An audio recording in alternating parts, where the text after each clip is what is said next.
Note it down. Hello student, how are you? आज हम exercise NCERT exercise 1.3 का question number 10 solve करने जा रहे हैं। ये कह रहा है, मान लीजिए कि f such that x tends to y एक व्युत्क्रमणीय फलन है। पहले ये दे रखे हैं f x tends to y एक व्युत्क्रमणीय फलन है, यानी ये इनवर्स फंक्शन है। पहले ही दे रखे हैं। इनवर्स फंक्शन की कंडीशन क्या होती है? f g बराबर x और g बराबर y। ये पहले से मालूम है आपको। मालूम है आपको। सिद्ध कीजिए कि f का प्रतिलोम, इसका प्रतिलोम अद्वितीय यूनिक होगा। अद्वितीय यूनिक होगा। इसको हम प्रूव करते हैं। यूनिक का मतलब होता है f g ऑफ x बराबर ix, बताए थे आपको, और f g y बराबर क्या होता है? i। यूनिक फंक्शन यानी दोनों यूनिक होता है। इसका मतलब ये और ये दोनों क्या हो जाएगा? बराबर हो जाएगा, और x इक्वल टू y। और आपको ये भी मालूम है कि कोई भी फंक्शन इनवर्स फंक्शन तभी होता है, कोई भी फंक्शन इनवर्स फंक्शन तभी होता है जब वो फंक्शन वन फंक्शन हो और अनटू फंक्शन हो। इट मीन्स एकैकी फलन हो और आच्छादक फलन हो। आच्छादक फलन के लिए आपको बताया था वन क्या होता था? f(x1) इक्वल टू, अगर f(x2) हो तो x1 इक्वल टू x2 होता था। तो आप कह देते थे, तब आप कह देते थे कि ये एक वन फंक्शन आप कह देते थे, और अनटू फंक्शन के लिए आपको बताया ही था। तो उसी हिसाब से इसको हम प्रूव करेंगे। देखिए सोल्यूशन में जो हम चलते हैं, लिखा है f such that x tends to y तथा f एक व्युत्क्रमणीय फलन। पहले से आपको मालूम है कि ये व्युत्क्रमणीय फलन है, इसलिए f वन व आच्छादक यानी अनटू होगा। अगर कोई फंक्शन इनवर्स होता है तो इनवर्स के लिए GOF या GOF बराबर ix एंड FGY बराबर IY ये होता है। मान लिया है। अब इसको इनवर्स प्रूव करने के लिए, हम प्रतिलोम इनवर्स प्रूव करने के लिए क्या होगा? इसके लिए देखेंगे, मान लिया मैंने FOG1Y, यहाँ y है, यहाँ x था तो ix हुआ, यहाँ y था तो यहाँ क्या हुआ? IY हुआ। यहाँ पर अब हम f के दो प्रतिलोम मान लिए, G1 और G2। f के दो प्रतिलोम मानने हैं तो FG1Y बराबर IY हुआ एंड FG2Y, यहाँ देखिए y है तो बराबर क्या हुआ? IY। अब बिकॉज क्योंकि IY एक ही हो सकता है, न कि दो। एक ही हो सकता है, मतलब यूनिक का मतलब क्या होता है? एक होता है। यूनिक का मतलब क्या होता था? आपको 11th में मैंने बताया था कि the limit of the function is unique. मैंने बताया था the limit of the function is unique, मतलब था कि किसी भी लिमिट का जो फंक्शन होता है वो यूनिक होता है। यूनिक मतलब वन होता है। अगर हमने इस तरह से लिखते थे आप, limit t tends to 0 into sin t upon t equal to क्या होता था? 1। इसको कहते थे कि the limit of the function is unique. Functions की जो लिमिट होती है वो यूनिक होती है। तो यहां देखिए IY एक ही हो सकता है, इसलिए G1Y बराबर G2Y कैसे हुआ? इसलिए because f is one and unto function. बताया है अभी भी आपको कि अगर एक कंडीशन आती है f(x1) बराबर f(x2) तो x1 बराबर x2 होता है। उसी हिसाब से G1Y बराबर G2Y अगर because f is one and unto function. यहाँ पर एक स्टेप और बढ़ा लीजिए, इसलिए y बराबर y हो जाएगा। सो f is also unique function. Note down this function. अब इसके बाद क्वेश्चन नंबर 11 पे चलते हैं। नोट करिए इसको।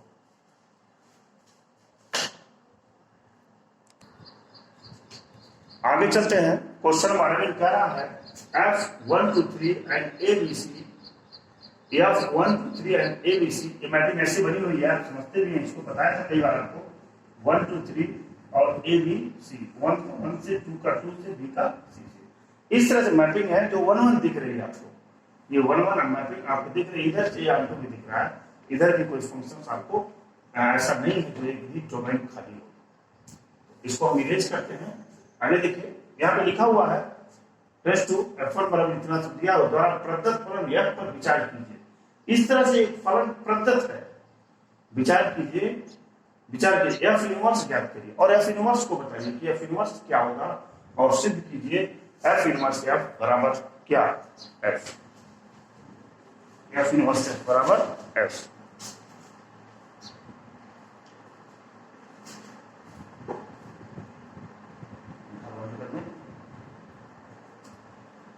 चलिए यहां देखिए, मान लिया गया एक फंक्शन एफ की जगह मैंने एक फंक्शन को जी लिया, बाद में मैं प्रूव करूंगा, हमको जो प्रूव करना है उस हिसाब से मैं इसको चल रहा हूँ सोल्यूशन लेकर के सोल्यूशन चल रहा है। यहाँ से देखिए एक फंक्शन मिल गया G A B C tends to 1 2 3।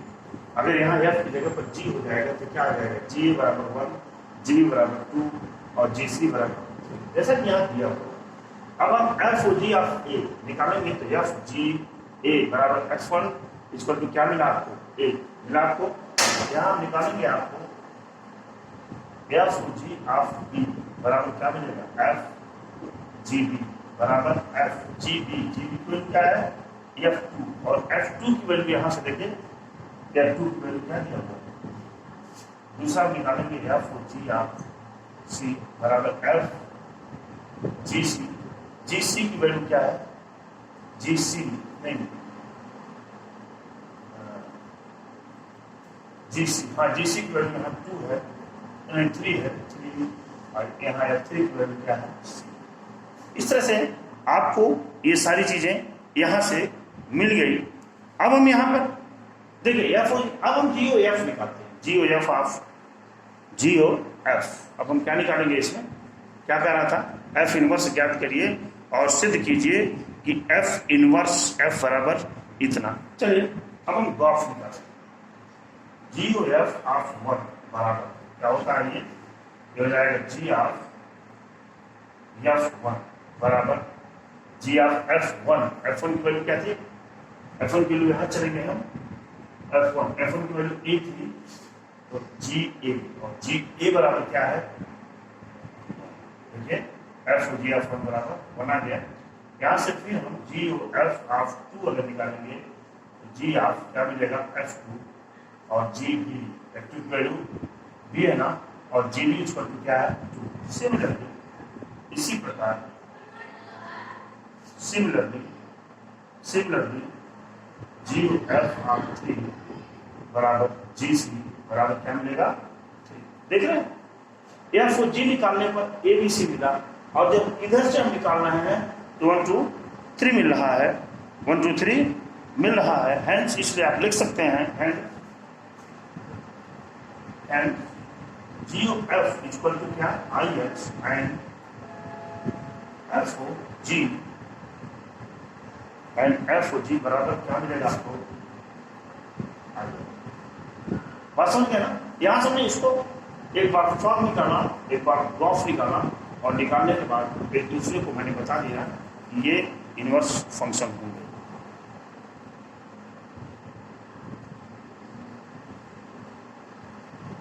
फिर क्या कर रहा है, याद कीजिए और सिद्ध कीजिए कि एफ इनवर्स एफ, ये कह रहा है कि सिद्ध कीजिए कि एफ इनवर्स ज्ञात करिए और सिद्ध कीजिए कि एफ इनवर्स एफ बराबर इतना।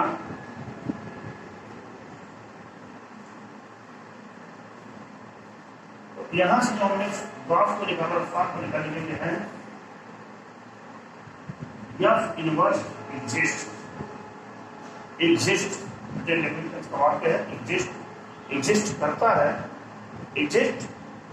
है एंड एफ इनवर्स बराबर क्या होगा, जी होगा, एफ का जी होगा और जी का इनवर्स, एफ इनवर्स देखिए एफ का जो भी इनवर्स है, एबीसी निकाल रहे हैं तो 1 2 3 आ रहा है, इसका मतलब इधर से कर रहे हैं तो फिर यानी मैपिंग हम बना रहे हैं ऐसे, क्या मैपिंग क्या था आपका 1 2 3 ABC, इधर से कर रहे हैं तो ये मिल रहा है, और इधर से कर रहे हैं, इधर से जब मैपिंग यहाँ ABC कर रहे हैं तो यहाँ डोमेन मिल रहा है, तो ऑटो मैपिंग के लिए ये डोमेन मिल रहा है ना, तो डोमेन के लिए इसका करेंगे तो आपको ये मिल जाएगा। फॉर एच के लिए अब मान लेते हैं एक दूसरी चीज ले लेते हैं, फॉर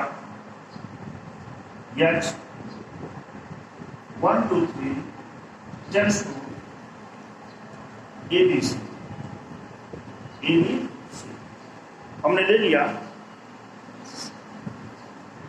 अगर H1 2 3 बराबर ए बी सी लेंगे तो यहाँ पर क्या मिलेगा आपको? H1 बराबर ए, H2 बराबर बी एंड H3 बराबर क्या मिलेगा आपको? सी। H3 बराबर, इसको हटाते हैं, इसको हटाते हैं। अब हम लेंगे GOH, H3 बराबर लिखेंगे हम GOH1, GOH1। देखते हैं ये क्या है, क्या ये आपको ये प्रूव करना है। क्या जब हम F इनवर्स का इनवर्स लेते हैं तो F के इक्वल आता है? हमें देखेंगे कि क्या ये F इनवर्स के इक्वल आता है।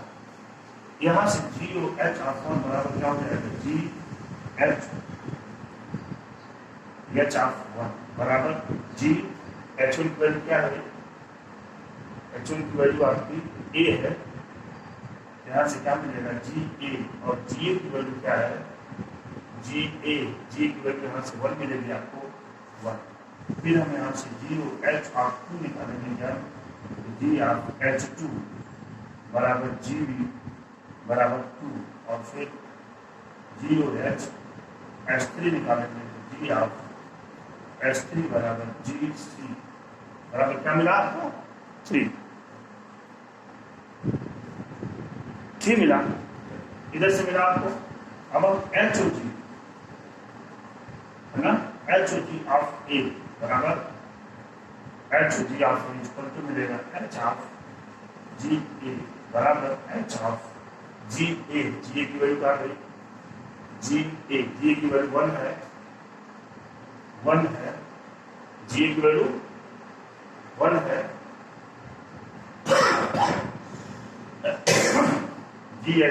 HGA बराबर H1 की वैल्यू क्या है? 1। देखिए मिल गया आपको, A मिल गया आपको। फिर हम निकालेंगे जब HG ऑफ B बराबर HGB बराबर क्या मिलेगा? HGB। GB की वैल्यू क्या है? 2, और H2 बराबर यहाँ से क्या है? B। फिर HG ऑफ C बराबर HGC बराबर H3 बराबर क्या मिलेगा आपको? C बराबर C। एंड अब देखिए यहाँ से क्या मिला आपको? H बराबर F मिला, क्या मिला? देख लीजिए H बराबर F, H की वैल्यू F के इक्वल हो जाएगी। F वाला देखिए ABC आया है, यानी H इक्वल टू F। ऐसे मत लिखिए आप, ऐसे मत लिखिए। HOG, ये देखिए GOH ऑफ निकाल लिया आपने 1 3, और यहाँ से HOG निकाला और HOGY निकाला आपने, तो आपको यहाँ से मिल गया, इतना मिल गया। तो आप लिख सकते हैं GOH यहाँ लिख सकते हैं आप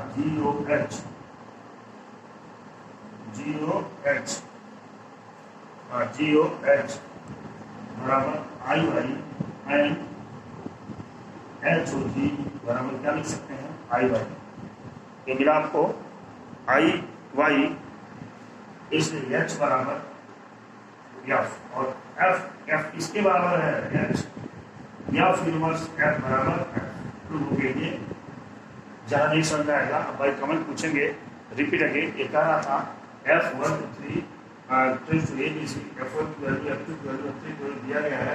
F इनवर्स आपको निकालना था, तो सिद्ध कीजिए F इनवर्स बराबर F। यहाँ से हमने एक मैट्रिक्स लिया G कराया, और G के लिए जब इसको लिया तो यहाँ से फॉर्म निकाला और ग्राफ निकाला। यहाँ से है GOF IX है, I। इसका मतलब ये जो है एक दूसरे का इनवर्स है, यानी यहाँ F inverse exist and F inverse equal to G, यानी F G का इनवर्स है। देख भी रहे हैं आप, इसको निकालना है तो ये मिल रहा है, इसको निकालना है तो ये मिल रहा है, इसलिए ये इसका इनवर्स है। अब हम एक दूसरे फंक्शन के लिए हमने H को लिया, और H के लिए जब यहाँ से हमने GOH निकाला और फिर HOG निकाला, तो फिर वही कंडीशन आई और H इक्वल टू F मिला, तो ये F inverse equal to F हो गया। Note it down this question.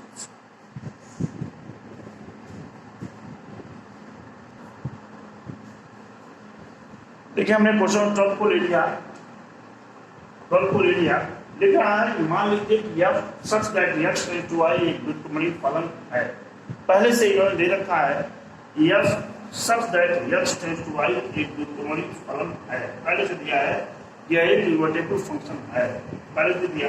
तो सिद्ध कीजिए कि f इनवर्स का प्रतिलोम f अर्थात f इनवर्स का इनवर्स इक्वल टू f। बिल्कुल जैसा मैंने क्वेश्चन नंबर 11 सॉल्व किया है, ये भी बिल्कुल उसी तरह का क्वेश्चन है, लेकिन उसमें जो मैपिंग कराई गई थी वो मैपिंग को दूसरे टाइप थी। f 1 2 3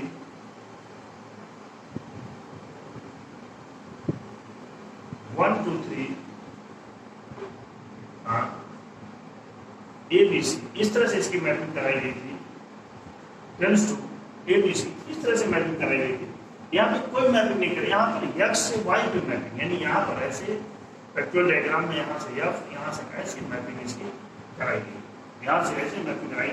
इसमें भी कोई एलिमेंट है, इसमें भी कोई, लेकिन ये कह रहा पहले से यह एक द्विपरमाणु फंक्शन है। द्विपरमाणु फंक्शन का मतलब क्या होता है? एक इन्वर्टेबल फंक्शन है।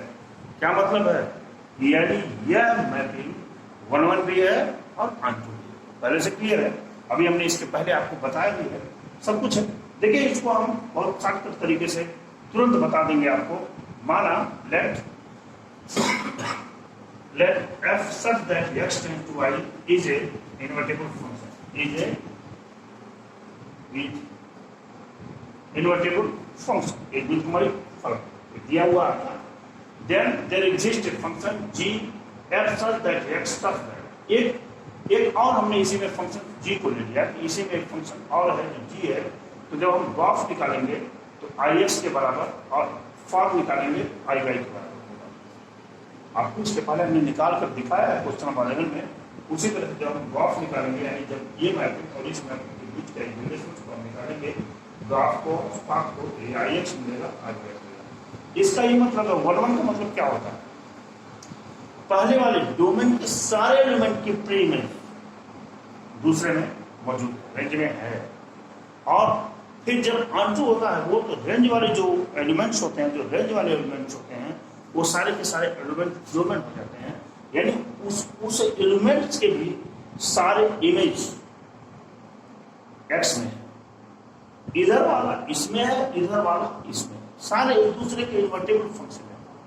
यहां से graph ix and f inverse f tends to y into x, यानी एक दूसरे के y जो है x का, यहाँ देखिए y x का क्या है? एक इन्वर्टेबल फंक्शन है। पूरा नहीं हो रहा है, is invertible function and f is the inverse of f inverse. और f जो है चूंकि f इनवर्स का इनवर्स है, एंड इसलिए f inverse of f equal to f inverse का इनवर्स इक्वल टू f।